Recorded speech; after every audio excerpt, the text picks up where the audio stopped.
Hey everyone, been wanting to do this for a while. This is a video covering some of the games I've completed this year. I made a concentrated effort to go through a lot of my back catalog, try to clear out stuff. I was going to do kind of a sporadic spacebar chopping block where I was going to bring up a title, say whether I should keep it or let it go. But instead I'm just going to do a completed list and stuff I don't think I'll go back to. I didn't really enjoy is going on a pile over there. But I just want to kind of give my thoughts because I've actually completed these and didn't give up on. That said, there is some games I did abandon. Um, I think during this period, which is I'm just going to do the first quarter of this year. In a few days, I'll do the second quarter, and then later on, I'll do the third. Uh, was The Surge, which is a sci-fi Dark Souls-like game, which has fun combat and is very similar in terms of you collect scrap instead of souls, and you lose it if you die. But in this one, there's a timer. If you die before you get back to it, you lose it. However, you can kill enemies to increase the timer. If the time runs out, you lose it. But in exchange, there's a scrap modifier, so the longer you fight, the more scrap you earn per defeating enemies. You can also bank it at the little hub instead of a bonfire. It's a station where you can upgrade and build equipment. Or if you want to heal yourself, it's free, but your modifier goes down to 0.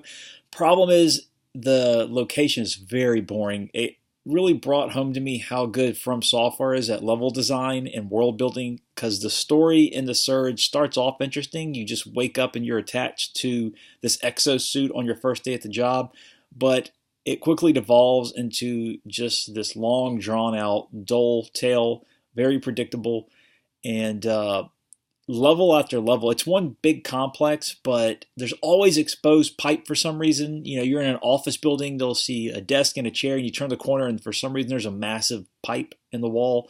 It's just very, very boring. The world's bland. The enemies are really, really lackluster. The bosses are okay. They look cool, but I'm pretty close to the end, but I could not bring myself to play it anymore. Also during this quarter was The Division, which admittedly I'm trying to play offline. I don't want to pay for PSN, and I thought it would be decent with AI, but they seem to just abandon you, and you're left to fight wave after wave of enemy. I have a friend that loves it. He's put over 100 hours into it, so if I ever get PSN, he said he'd hop on and help me. But yeah, not good single player. I thought the AI would compensate. It doesn't. And the cyclical design of just fighting, you go to a new location and there's 3 waves of enemies, go down the hall, another 3 waves down the hall, another 3 waves, plus a boss. That wears thin very fast. I had been looking forward to that game since it was announced. I was super pumped for it.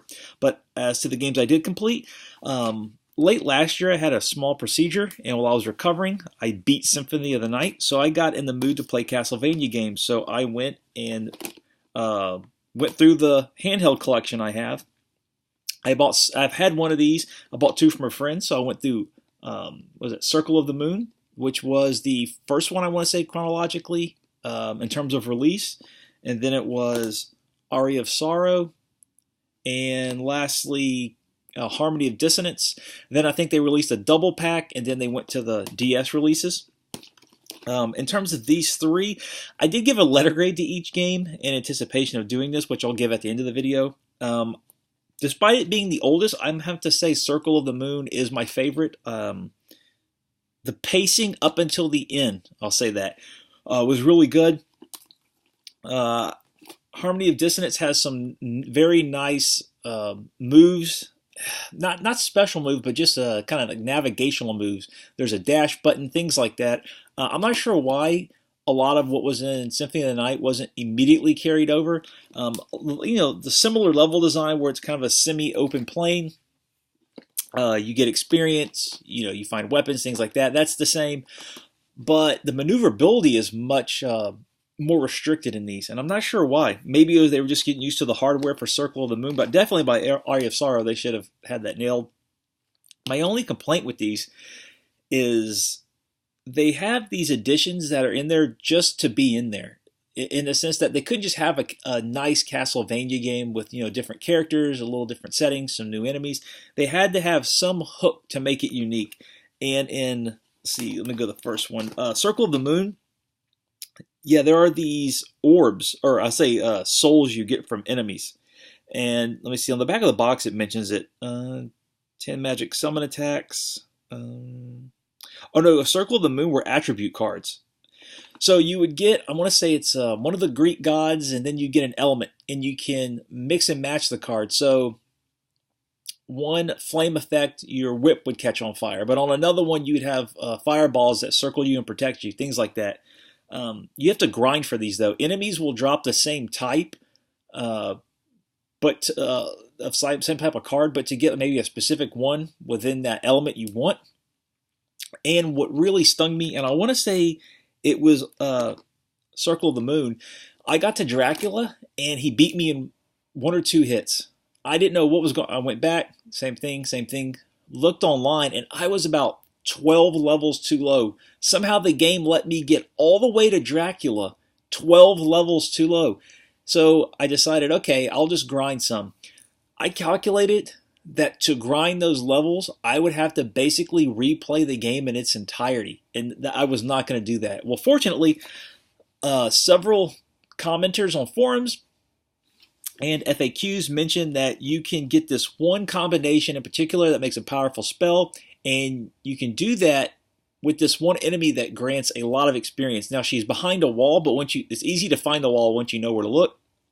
And yeah, you get tons of experience, thousands of points. Everything else was giving me 10, 50, 100. She was giving me thousands at a time. So I think for about an hour, just ran back and forth in between the room. Went to the other enemy to get the second card to make the spell work. Went to Dracula. I want to say under a minute I defeated him. So that was a major, major hiccup with Circle of the Moon, is the fact that I got to Dracula so underleveled. In addition, that I had to then grind for the spell that was the best spell to beat him. There's a bunch of combinations, but a lot of them aren't that helpful. There's only a handful that are, of course, as it is with most games. But in my mind, if you're going to do that, just don't include the other ones. It's kind of a waste. There's not that much room for experimenting because they are so inferior to the handful that are good. You don't really want to mess with them. Yeah, that was my only knock against this. When you know what to do, it's much more enjoyable. You know where to go find the enemy to do that while you play instead of having to go grind towards the very end. Aria of Sorrow did something very similar in that in this one, you collect souls from enemies, and there's, I think, 3 different types, and you mix and match them. But again, you have to grind for these things. I'm not sure why they went with this route. I really like Symphony of the Night, where you would get random, you could buy weapons, but also get them randomly dropped. I have read complaints that some people get super powerful weapons early on. I got a really good one, but not till about halfway through with the game. But it was still, it wasn't overpowering. It was just a few notches above what I could purchase. But the only grinding, and that's fun because the level design's just better than these. The pacing's better. You're faster. You have more means to get around. Aria of Sorrow is, I believe, you don't even have a whip in the whole game. You get special abilities based on the weapons you have. And in this one, I want to say I just used a giant sword. And there was another big axe I liked. And there was a spell in here called, I want to say it's Legion, where this like monster head comes out and shoots a bunch of lasers. I enjoyed using that one a lot. This was probably my second favorite. Level design, I will say, not quite as strong. But this did introduce Boss Rush, which was pretty neat. There is a link feature, but I didn't get to use it, obviously. I don't know anyone else with this. Both of these aren't that long of games either. I was really surprised. I beat both within about 2 days, 2.5 days of just off and on play. Now, the DS does kill my hand, and that's what I played this on, but they work great in the Game Boy Advance player for the GameCube. So yeah, this one, while good, but not using the traditional weapons was odd. It was a nice change of pace. This one's set in the future, actually, about 20 years from our future, probably like 30 when this was made. And the castle's kind of phasing in and out. There's a few other characters you can meet, which is weird. Like there's an army guy that got stuck in the same castle as you. Yeah, pretty good. I would say this is a solid entry. Again, not a fan of having to grind for souls, but I didn't have the same problem as I did with Circle of the Moon, where I had to go for several hours right before the end. I did have to grind a bit before the end, but not as much. And finally, Harmony of Dissonance is probably the most polished of the 3. But one thing they do here that sounds really interesting on paper that I did not enjoy was the castle is also phasing in.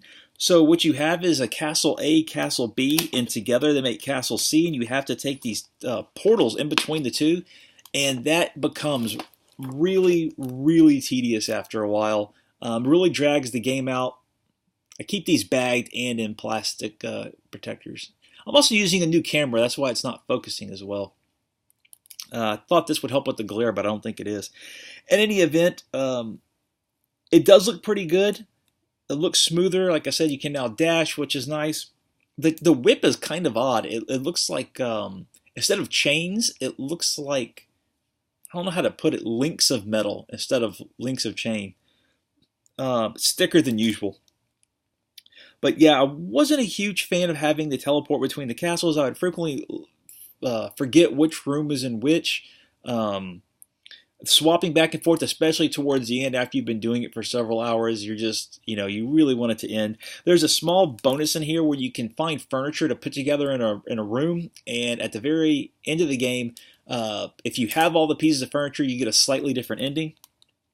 I want to say that was this one, and you can find the room, and every time you find a vase or a table, it fills it out more and more. I missed like one thing, and so I didn't get that ending, which I've read online is not that huge of a deal. Controls well, looks good. I like they brought the whip back, like I said. I like the abilities. This uses spell fusion, which again just strikes me as something they put in just to put in. Doesn't really. It changed a fundamental aspect of the game, but not of the core design. It didn't add anything. All the spell mechanics in those just feel like, someone had a sheet of paper and they said, no, we need something new. What can we change? And, make them combine souls, make them combine cards, make them combine spell. We can't just let them have a spell or ability or unlock it or purchase it. They have to do some, workaround that just takes time and doesn't add anything. So after that, I bounced to the Metroid series, Metroid Fusion. I enjoyed this. I like the intro a lot, where the laboratory workers turn into kind of zombies.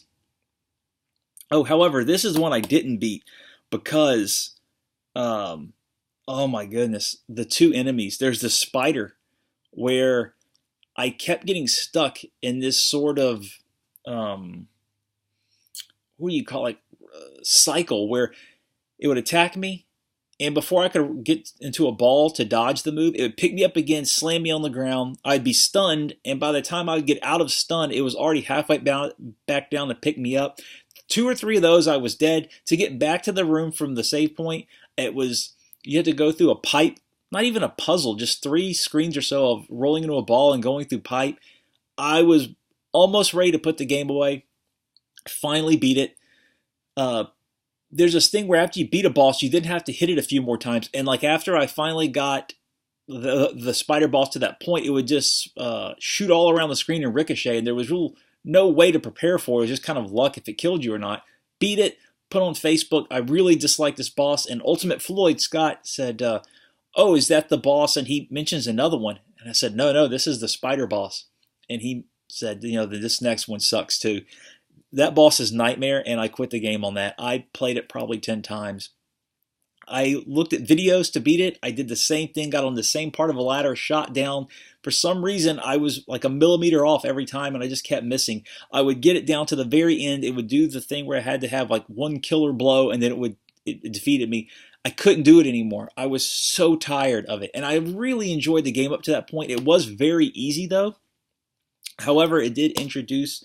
or reintroduce, I should say, ledge grabbing and stuff that I found very helpful. But, oh man, yeah, this drove me insane. So, did not beat Metroid Fusion, and I don't even want to think about Nightmare. The one I did beat, which is still in a Ziploc bag, because that's how I bought it, and I don't have room to put it on the shelf, is Zero Mission. Oop, let me do this. Zero Mission, which I did enjoy. It was a bit easy as well. That was really my only complaint with it. It was easy.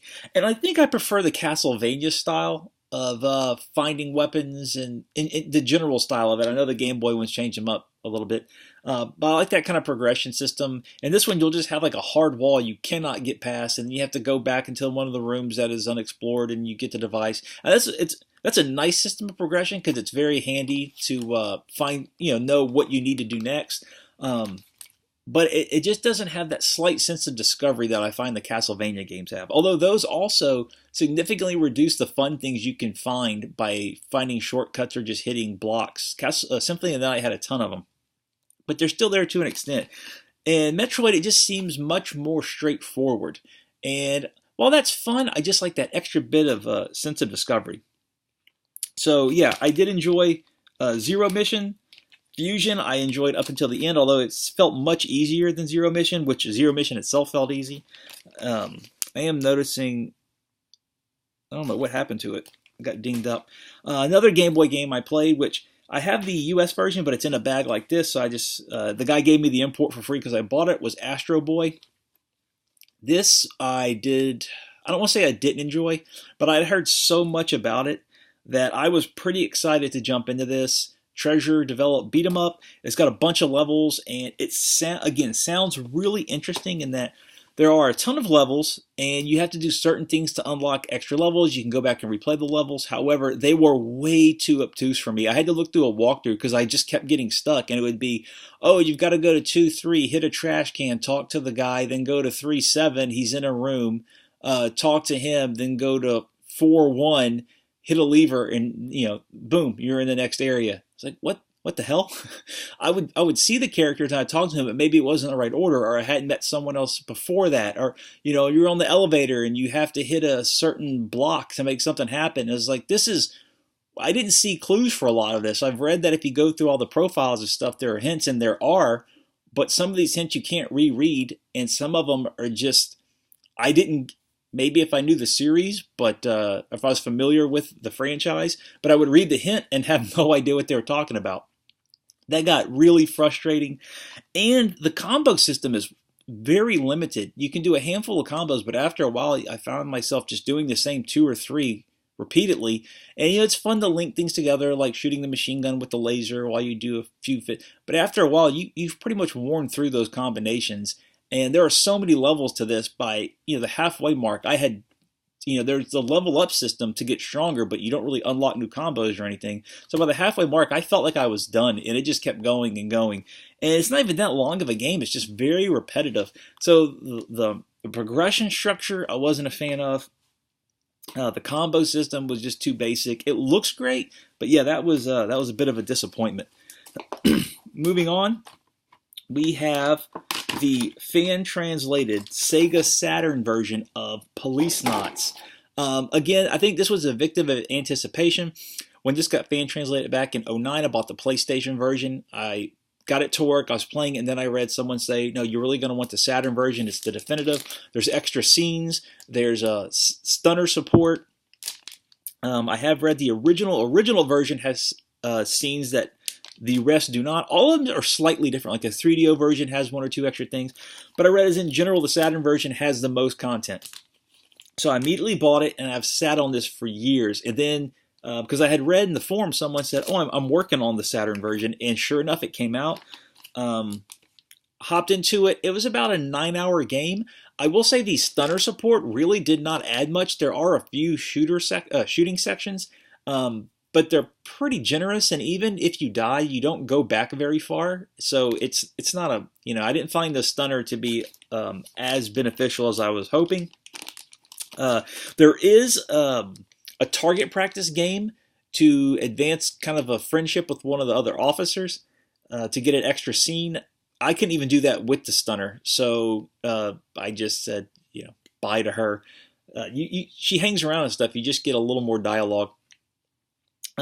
Definitely influenced by Lethal Weapon. It's been said before, but once you play it, you will know, like, Murtaugh and Riggs are in full effect in this. However, I really like the story. It has to do with not just space exploration, but living in space and the effects that has on people. I forgot his name, but that's not good. Is it gonna? Okay. He is a new type of person which has been bred for space because radiation wears on the human body. So there's a really interesting backstory with that. That evolves. What I was not a huge fan of um, was the actual gameplay. It goes back to, and from my understanding, I have Snatcher for the Saturn and Duo, but I don't, haven't played the English version because those have not been translated, and the Sega CD version is like $500. From my understanding, that one does things a bit differently. And what I've read are people prefer it because in Policenauts, what you have to do is go through a sequence of dialogue. And what that means is you could talk to the same person 10 times, but if you didn't ask them specific questions in a specific order, you will not progress the story. And that will drive you nuts. It's like an old PC adventure game where you move the cursor 1 inch at a time over the screen and hope something clicks. Or when you find the object, you just have to keep interacting with it, and like with the 2 or 3 on screen until you hit the right order. That's one thing I was not a fan of. Like I said, it's about 9 hours, and about 9 hours of that, it gets pretty old. But I kept playing because I liked the story. The characters were interesting enough, not like very gripping. This version for the Saturn comes with some stickers you'll see here, and a little art book. There's quite a bit of Policenauts stuff to import. There is a pilot disc which has background characters on every background info on every character, because there was initially the Policenauts were a squad. So yeah, there's a great backstory to it. Just a good story in general. The characters are so-so. If you like 80s action movies, you'll get way more out of it than if you don't, especially if you're a fan of Lethal Weapon, which I am, because just the influence is so heavy. I don't know. It takes you out a little bit, but it's so awesome, I didn't mind. But the moment-to-moment gameplay is so, let's see, point-to-point and basic that it does wear thin after a while. Now, the last two, I actually have a DS game I didn't bring, but I'll just have to do that next time because this is already running long. The last two PS4 games, Nier Automata and Doom. Oddly, Doom is one of those games that I end up really liking, but I never felt really compelled to play, but once I started playing, I couldn't stop. I'm having that right now with Final Fantasy IX, which I really enjoy, but whenever I take even the slightest breaks from it, I don't feel the need to go back and play it, which is very odd because I'll play that one for hours at a time too. The same with Doom. The key thing about Doom, though, is that I actually had a physical reaction to playing it. Whenever I would be finished with a room, I would actually, I could feel my heart and my pulse race. Adding the melee mechanic was just perfect, is exactly what it needed. I'm not a fan of this cover. And the alternative cover, when you flip it's not that good too. It's a modern take on the classic cover, and it's just, meh. So yeah, the art style on the cover, ignore it, it's bland. And even in the game, it looks good, but it's uses the same kind of classic Doom character designs, which you're very used to by now. But it's when the game starts going and it kind of blurs a little, and you're just jumping from demon to demon, ripping heads off, punching in chests. It becomes so addictive, and it is a little adrenaline rush. I can't remember the last game I played where, when I was done, I had to take a breath, And when I'd enter a room in Doom and I'd start to see all the enemies and kind of plan out what I was going to do, I had to kind of like prepare myself, because once I got started, it was just boom, boom, boom, boom, nonstop action. And then Bethesda went on to make all the DLC for this for free. There is a huge patch when you get this though, but it's worth it. I'm glad I didn't forget that. There is arcade mode where you go through the levels again, and it's kind of like Bulletstorm in that you combine your melee and your range weapons to kill enemies and kind of build combos and modifiers. Like you have a modifier that it increases as you kill enemies, and it decreases the longer you go. So you're encouraged to go as fast as possible, and then you get a score at the end. I got so hooked on that, I had to stop playing so I beat the storyline. There's also relic challenges that are similar, but within the game itself. Some of the bosses are kind of annoying, but that's a small matter. I'm still going to go back through and play the arcade mode some more, but I played a few of the mods, the custom maps you can get. They were pretty fun as well. But yeah, Bethesda recently made all of the multiplayer DLC for free. Like I said, I don't have Plus, but that's a great move. I think this is like $15. I can't recommend this highly enough. I didn't think I was going to be that big of a fan of it, and when I started, I thought, it's okay. But within about half an hour, I was absolutely hooked. And Last is Nier Automata. I've been looking forward to this for years, and I will say I love the story and I like the characters, neither of which are as strong as in Nier or Drakengard 3. I love the characters in Drakengard 3. They're some of my favorites. Some great voice acting in that as well. Perfect comedic timing. But what Nier Automata has is the polish and the fighting system that the rest have all missed out on. Platinum Games did a fantastic job polishing all that, making sure it was up to snuff. You still have those shooter-like sections where enemies are firing massive orbs at you. There are now genuine shooter sections where it's a top-down, I hate the term shoot 'em up, but that's what it is. You meet characters from the first Nier. There are hints to what happened to them. There are 20 plus endings, and I got all but about 3. I was so tired at that point. I gave up on the rest and just read what they were because they were more involved. There's also a segment at the end where I don't want to spoil it, but Ball and Nick had beat this, and he wasn't aware of what the option you have at the end of the credits means, and it's real. Like if something bad happens, it's an actual bad thing that happens. Not story wise, I'm not ruining that, but you'll see what I mean. It's a great little way to cap off this game. But I still like the characters and story. I love the atmosphere where it's kind of dystopian Earth overrun by wildlife again. Really fun combat system. Can be a little repetitive at times, but super polished, way ahead of what the other ones have had. I wish Platinum Games would go back and tweak Drakengard 3, or at the least make a Drakengard 4 with the same characters. That game deserves better performance and a more rounded combat system. But yeah, Nier Automata, can't recommend it enough. Great way to end out this quarter.